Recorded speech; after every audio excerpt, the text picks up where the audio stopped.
का टूर कराने वाली बसेस को सड़कों पे चलते देखा होगा, लेकिन नीदरलैंड में कुछ ऐसी बसें हैं जो कि सड़कों पर चल के सिटी का नजारा तो दिखाती हैं। वो अचानक से नदी में उतर जाती है और उसके बाद पानी में चल के सिटी का नजारा दिखाती है। 2017 से ही आधिकारिक तौर पे नीदरलैंड में इन बसेस को चलाया जा रहा है, जिन्हें हम रिवर बसेस के नाम से जानते हैं। सो गाइस, क्या आप लोग भी कोरोना काल के बाद ऐसी बसों में नदी में उतर के सिटी का टूर करना चाहोगे? चैट सेक्शन में लिखना मत भूलिएगा।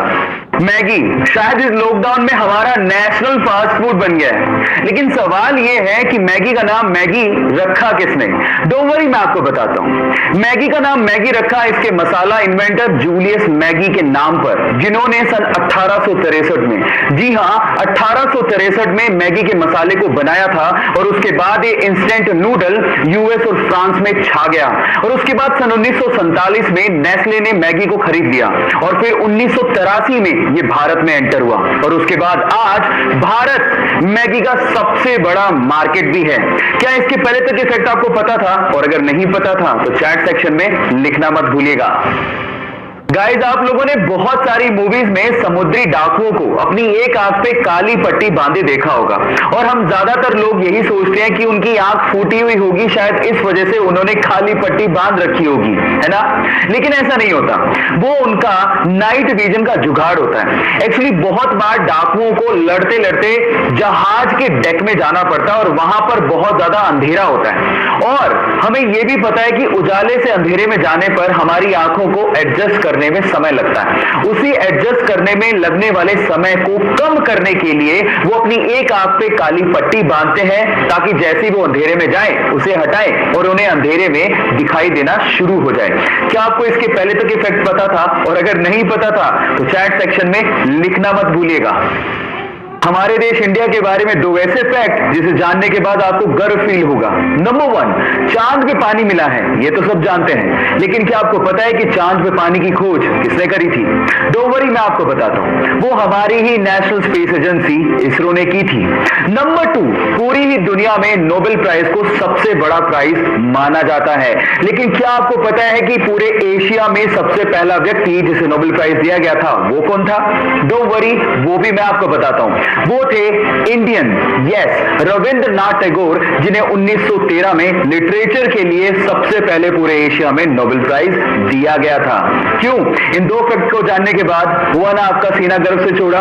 सो गाइस, इसको शेयर करना लोगों के साथ मत भूलिएगा। गाइस, क्या आपको पता है कि हमारे देश में एक बार 0 रुपए के नोट भी छापे गए थे? अब आप लोग कहेंगे 0 रुपए के नोट वो किस काम के? डोंट वरी, मैं आपको बताता हूं। ये 0 रुपए के नोट आरबीआई ने नहीं बल्कि फिफ्थ पिलर नाम की एक संस्था ने छापे थे और उन नोट्स के ऊपर लिखा हुआ था कि अगर आपसे आपके हक के काम के लिए कोई रिश्वत मांगे तो उन्हें ये नोट दो और हमें बताओ। ये एक्चुअली एक तरीका था अपना गुस्सा जाहिर करने का, क्योंकि आपके हक के काम के लिए कोई रिश्वत क्यों मांगे? ये भ्रष्टाचार को कम करने का तरीका आपको कैसा लगा? चैट सेक्शन में लिखना मत भूलिएगा। आर्मी, जिसके बिना किसी भी सुरक्षित देश की कल्पना नहीं की जा सकती, लेकिन अगर मैं आपसे कहूं कि इस पूरी दुनिया में एक ऐसा सुरक्षित देश है जहां पर आर्मी है ही नहीं, तो आप क्या कहेंगे? जी हां गाइस, उस देश का नाम है ग्रेनेडा, जिन्होंने अपना पैसा आर्मी बेसिस बनाने की बजाय बीचेस पे लगाया, एयरक्राफ्ट करियर बनाने की बजाय क्रूज और बोट्स पे लगाया। ग्रेनेडा, जहां पर ग्रेनेड नहीं बल्कि कोको का प्रोडक्शन होता है और बहुत ही यमी चॉकलेट्स प्रोड्यूस की जाती हैं। काश कि हर जगह ऐसा होता। No military, no weapon, no war. आपको ये आइडिया कैसा लगा? चैट सेक्शन में लिखना मत भूलिएगा। कनाडा के एक 23 साल के लड़के को एक्सीडेंट की वजह से अपना पैर गंवाना पड़ा और उसके जस्ट बाद ही उसे कैंसर भी हो गया। डॉक्टर्स ने कहा कि तुम कैंसर की वजह से ज्यादा दिन तक जिंदा नहीं रह सकते। तब उसे समझ में आया कि कैंसर पे रिसर्च कितनी ज्यादा जरूरी है ताकि लोगों की जान बचाई जा सके।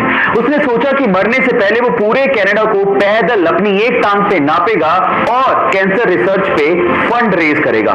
उसने 12 अप्रैल 1990 को पैदल चलना शुरू किया और लगभग 143 दिनों में 5373 किलोमीटर नाप डाले। कुछ ही मील बाकी थे लेकिन उससे पहले ही उसकी मृत्यु हो गई। उस 23 साल के लड़के ने पूरे कनाडा के लोगों का दिल जीत लिया। आज भले ही वो जिंदा ना हो लेकिन कनाडा के लोगों के दिलों में वो आज भी जिंदा है। उसका नाम है टेरी फोक्स और उसके जज्बे को मैं दिल से सलाम करता हूं।